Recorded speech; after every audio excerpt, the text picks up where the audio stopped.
So last week I made a video on Ishan's channel where I talked about this concept, and a lot of you texted me to explain this in details. And this is basically the concept of leverage. And yes, I'm very excited to talk to you about it. And you want to grow high income skills, you need to understand the concept of leverage. Now, leverage technically means using something to your advantage, having an unfair advantage over the others.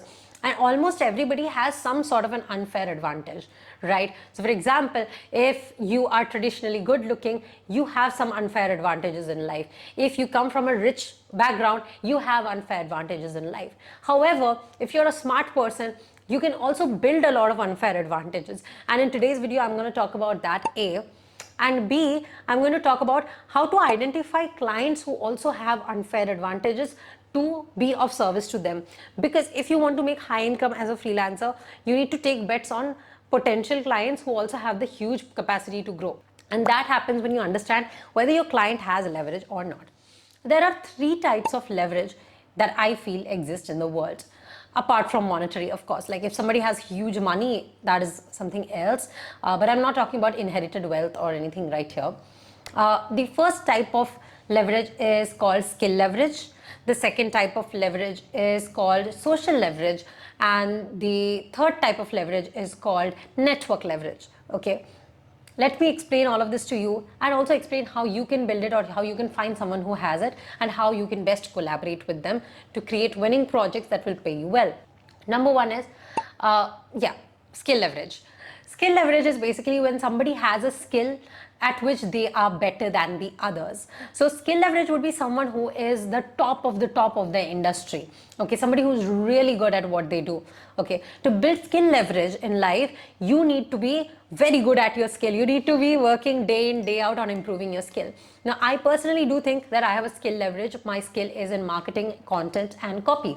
I'm really good with content and copy and building good content around certain topics, persuasive materials, and of course, marketing in general. Because I have skill leverage, a lot of people want to work with me because they may not have that leverage. They want to work with somebody who can give it to them. All right. So if you want to build skill leverage, the easiest way to do that would be half an hour daily, focus on one skill, implement it, and you would be good to go. That is as simple as that. When you have skill leverage, even the best of the best want to work with you because only, like for example, if you are really good with marketing and you create winning campaigns, no matter who needs marketing services, if they know about you, they would contact you, and in no time you'd be working with top people, celebs, etc. It's not unheard of, and it's pretty natural to go through that trajectory.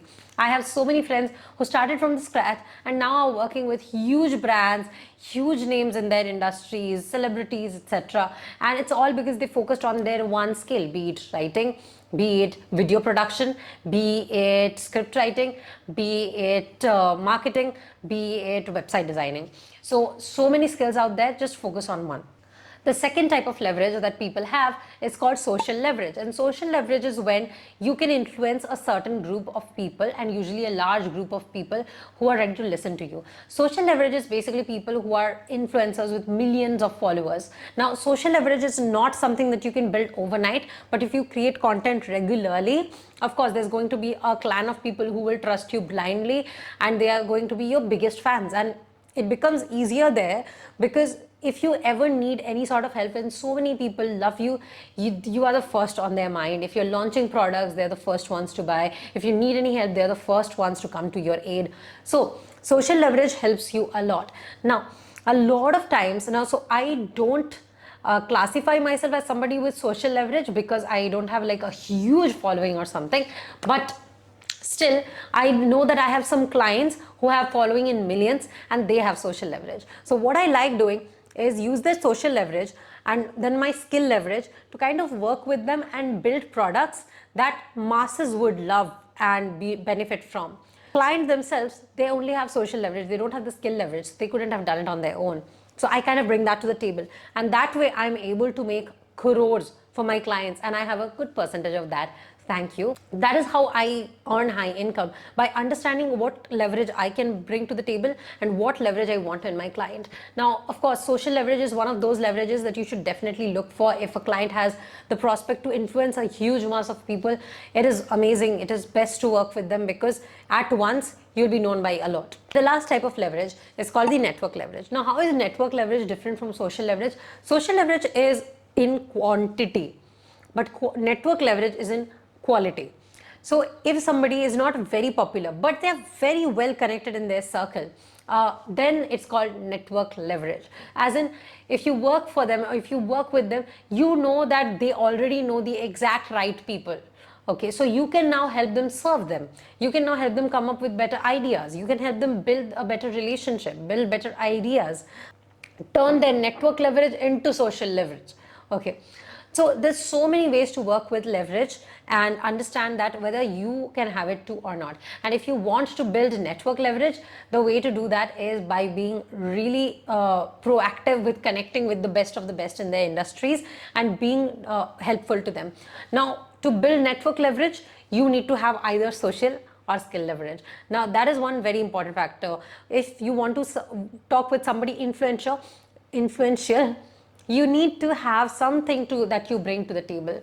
Okay, so if you are, let's say, somebody with good skills, you can offer that. If you're somebody with huge audience, you can offer that. One very good example would be, so someone like me, if I want to talk with somebody influential, I would always talk to them about how I can help them with my services. Okay, so I propose my skill leverage.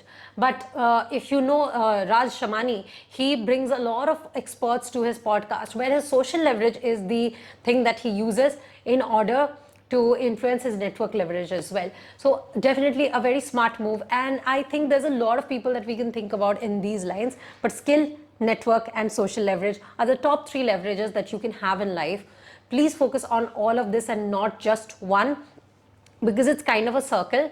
But yes, one would always be primary. For me, it's my skill leverage that I want to grow the most. And this is something that I already have decided from a long time back. But I kind of, every time something happens, it reinforces my belief in it. Why?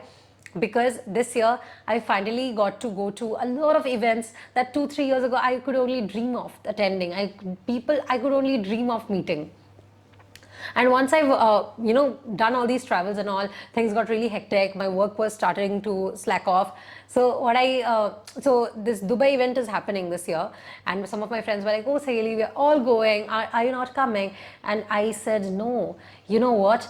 Because it's the work that I've done for the last 2-3 years that is getting me entry to these rooms. People want to talk to me and want to work with me, and I feel good about being so valuable that people want to work with me even if they have never spoken with me before, just because they've heard about my work.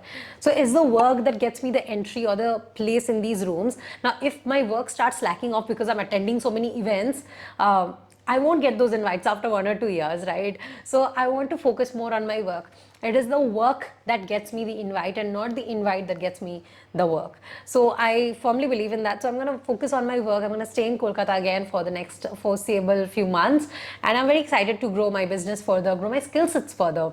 And I hope that you are going to be a part of that journey. And thank you so much for watching this video till the end. Let me know in the comments which leverage you want to build the most, because then I can make an individual video on it. All right. Till then, bye-bye.